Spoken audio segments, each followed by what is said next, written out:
You fool! Warren is dead.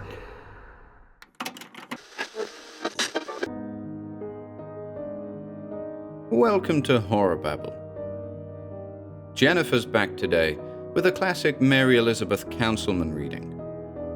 This one, which first appeared in Weird Tales in April 1933, tells of a family whose images would not reflect in the mirror. We hope you enjoy this one.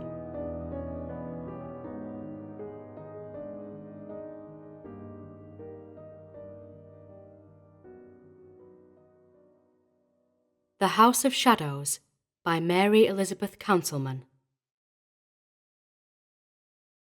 The train pulled up with a noisy jerk and wheeze, and I peered out into the semi-gloom of dusk at the little depot. What was the place? Oak Grove. I could read dimly the sign on the station's roof. I sighed wearily. 3 days on the train.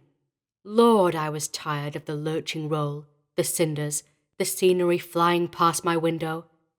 I came to a sudden decision and hurried down the aisle to where the conductor was helping an old lady off.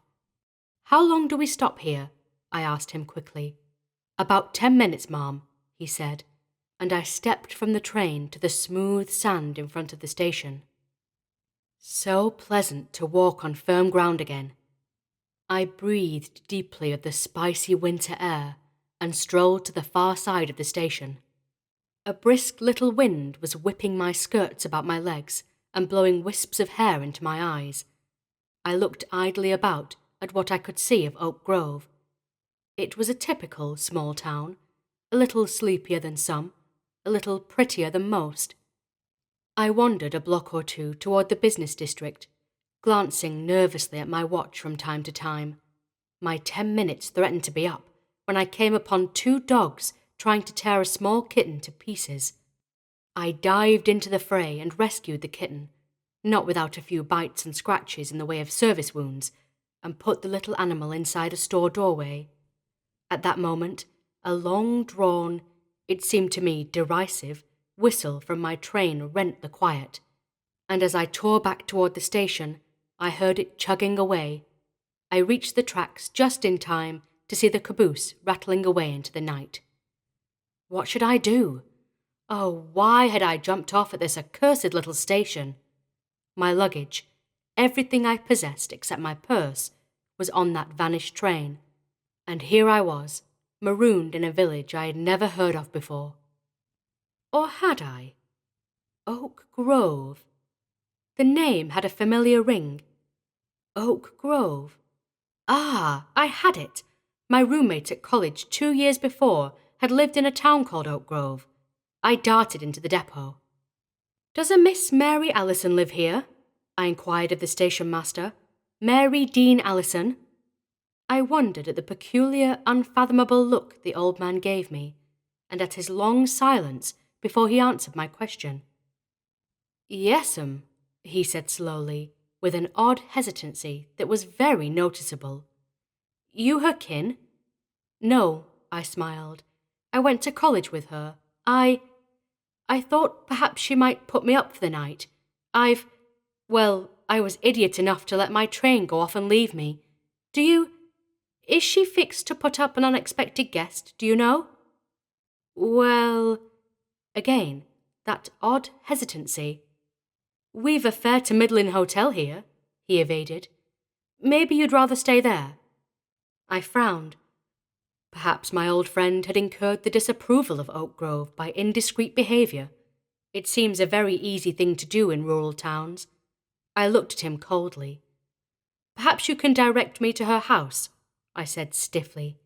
He did so, still with that strange reluctance. I made my way to the big white house at the far end of town, where I was told Mary Allison lived. Vague memories flitted through my mind of my chum as I had seen her last. A vivacious, cheerful girl whose home and family life meant more to her than college. I recalled hazy pictures she had given me of her house, of her parents, and a brother whose picture had been on our dresser at school. I found myself hurrying forward with eagerness to see her again and meet that doting family of hers. I found my way at last to the place. A beautiful old colonial mansion with tall pillars. The grounds were overgrown with shrubbery and weeds, and the enormous white oaks completely screened the great house from the street, giving it an appearance of hiding from the world. The place was sadly in need of repairs and a gardener's care, but it must have been magnificent at one time. I mounted the steps and rapped with the heavy brass knocker. At my third knock, the massive door swung open a little way, and my college friend stood in the aperture, staring at me without a word. I held out my hand, smiling delightedly, and she took it in a slow, incredulous grasp.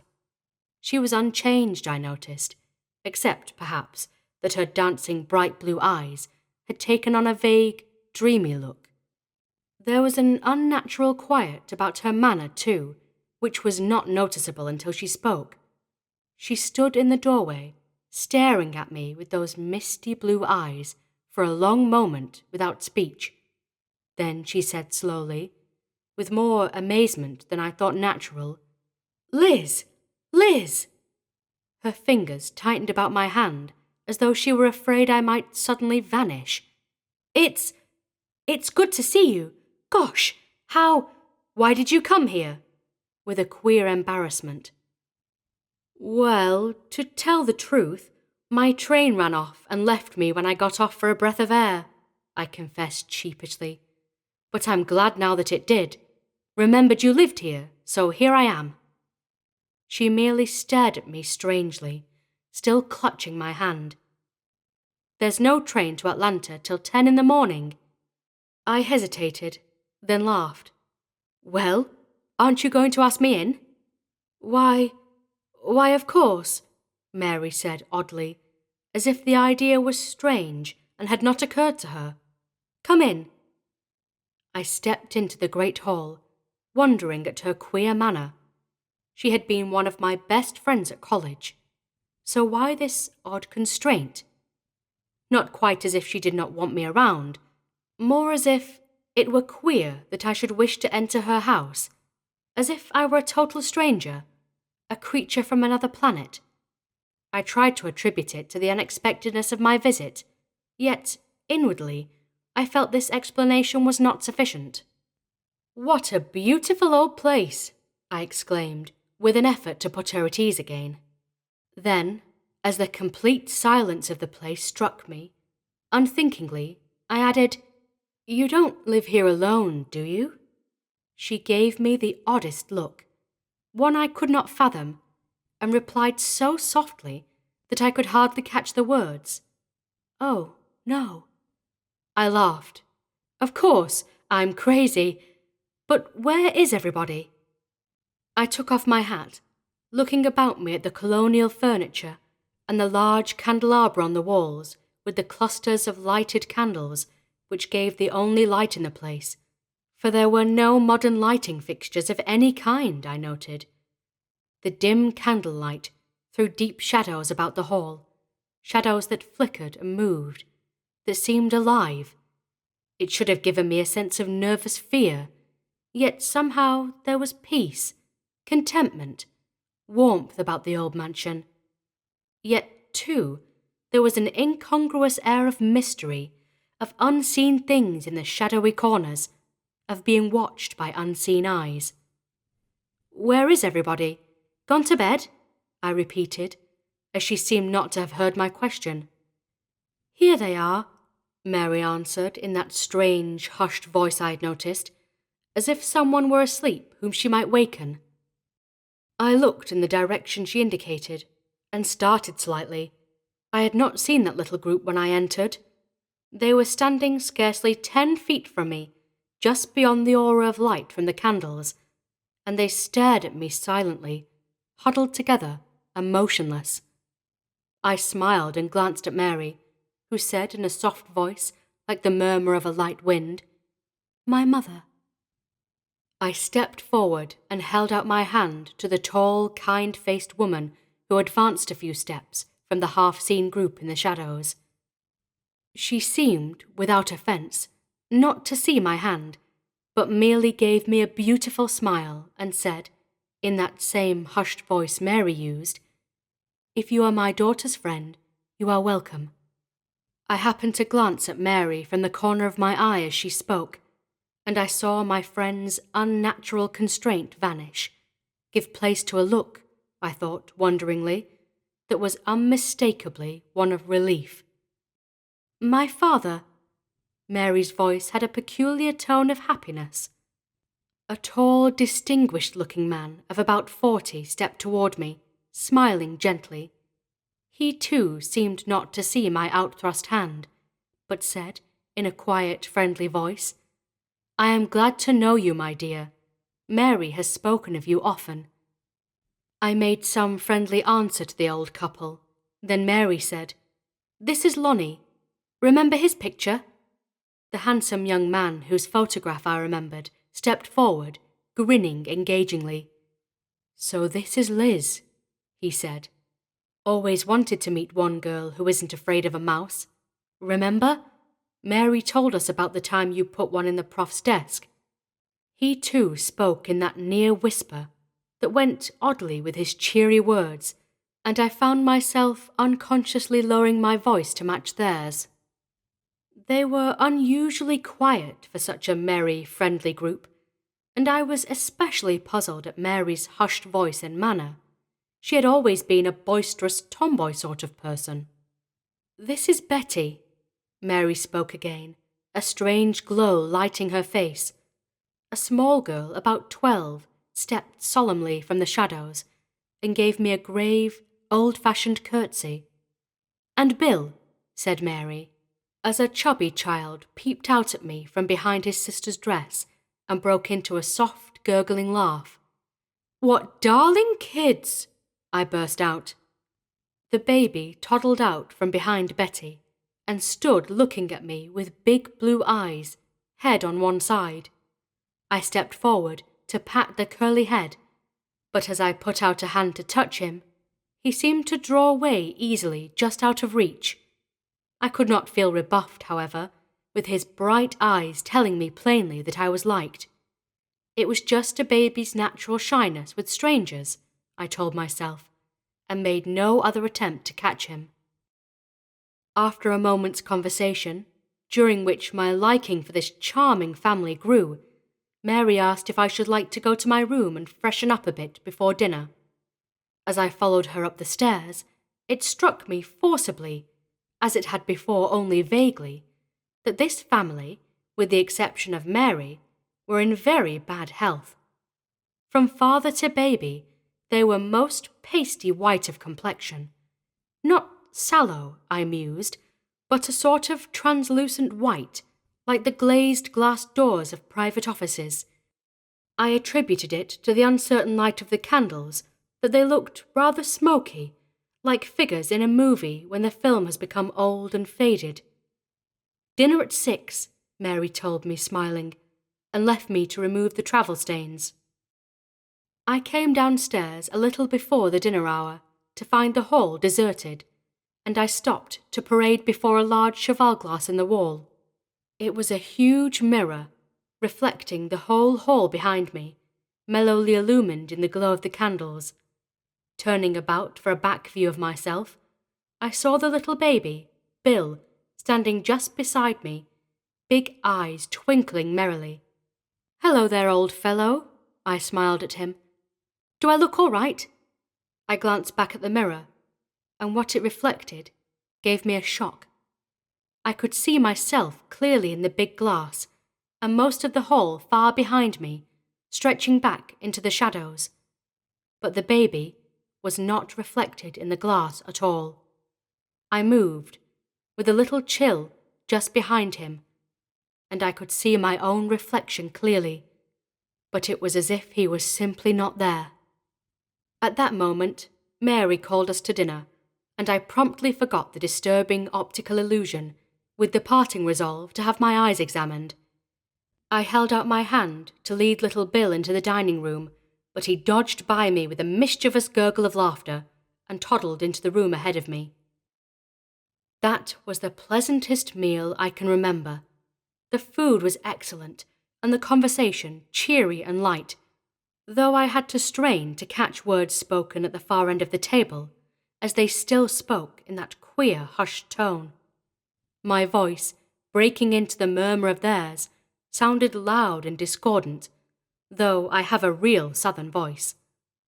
Mary served the dinner, hopping up and running back into the kitchen from time to time to fetch things. By this, I gathered that they were in rather straitened circumstances and could not afford a servant. I chattered gaily to Lonnie and Mary, while the baby and Betty listened with obvious delight, and Mary's parents put in a word occasionally when they could break into our chatter. It was a merry, informal dinner, not unusual, except that the conversation was carried on in that near whisper. I noticed, vaguely, that Mary and I were the only ones who ate anything at all. The others merely toyed with their food, cutting it up ready for eating, but not tasting a bite, though several times they would raise a fork to their lips and put it down again, as though pretending to eat. Even the baby only splashed with his little fork in his rice and kept his eyes fixed on me, now and then breaking into that merry, gurgling laugh. We wandered into the library after the meal, where Mary and I chatted of old times. Mr. Allison and his wife read, or gave ear to our prattling from time to time, smiling and winking at each other. Lonnie, with the baby in his lap, and Betty perched on the arm of his chair, laughed with us at some foolish tale of our freshman days. At about 11, Mary caught me yawning covertly and hustled me off to bed. I obediently retired, thankful for a bed that did not roll me from side to side all night, and crawled in bed in borrowed pyjamas with a book to read myself to sleep by the flickering candle on my bedside table. I must have dropped off to sleep suddenly, for I awoke to find my candle still burning. I was about to blow it out and go back to sleep, when a slight sound startled the last trace of drowsiness from me. It was the gentle rattle of my doorknob being turned very quietly. An impulse made me feign sleep, though my eyes were not quite closed, and I watched the door through my eyelashes. It swung open slowly, and Mrs. Allison came into the room. She walked with absolute noiselessness up to my bed, and stood, looking down at me intently. I shut my eyes tightly, so my eyelids would not flutter, and when I opened them slightly in a moment, she was moving toward the door, apparently satisfied that I was fast asleep. I thought she was going out again, but she paused at the door and beckoned to someone outside in the hall. Slowly, and with incredible lack of sound, there tiptoed into my room Mr. Allison, Lonnie, Betty, and the baby. They stood beside the bed, looking down at me with such tender expressions that I was touched.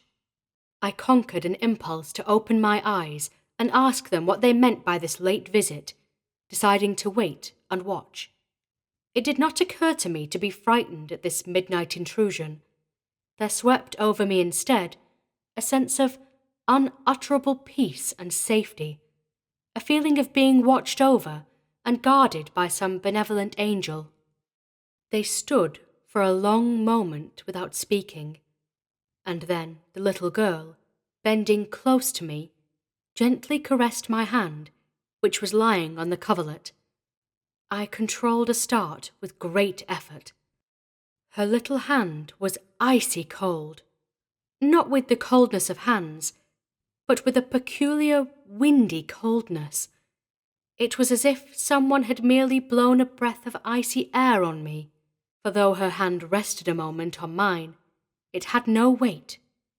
Then, still without speaking, but with gentle, affectionate smiles on all their faces, they tiptoed out in single file.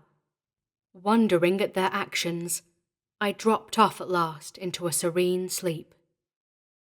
Mary brought my breakfast to my bed next morning and sat chattering with me while I ate. I dressed leisurely and made ready to catch my 10 o'clock train.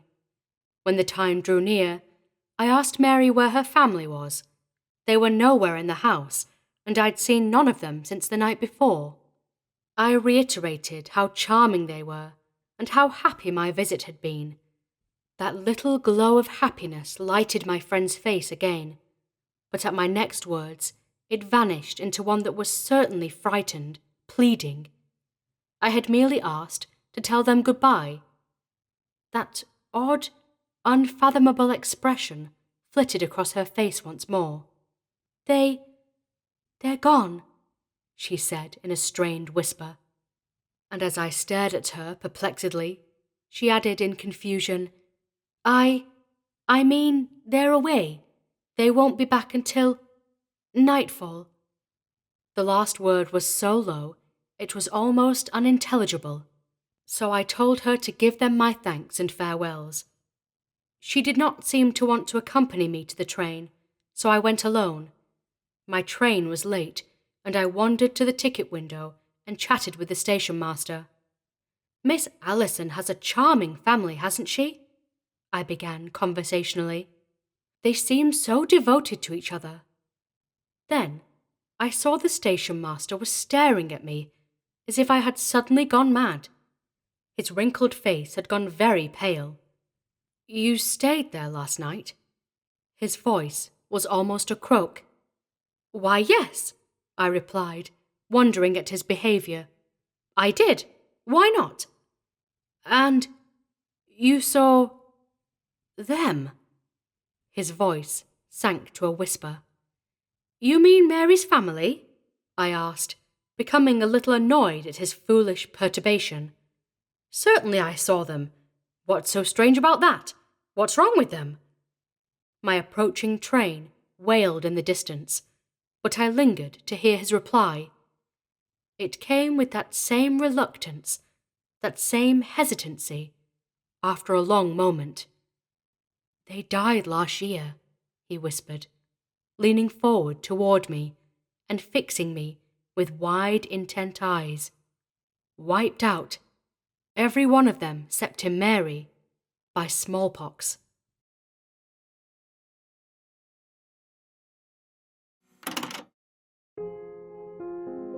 If you enjoyed listening today, be sure to subscribe to the channel by hitting the red subscribe button below. After doing so, click the bell icon next to the subscribe button to receive new content notifications. If you'd like to support our work and receive exclusive perks, consider becoming a channel member by clicking the join button below. To support us in other ways, see the video description for links to our Bandcamp and Patreon pages, our merch store over at Teespring, and further information relating to our releases on Audible, iTunes, and Spotify. And until next time,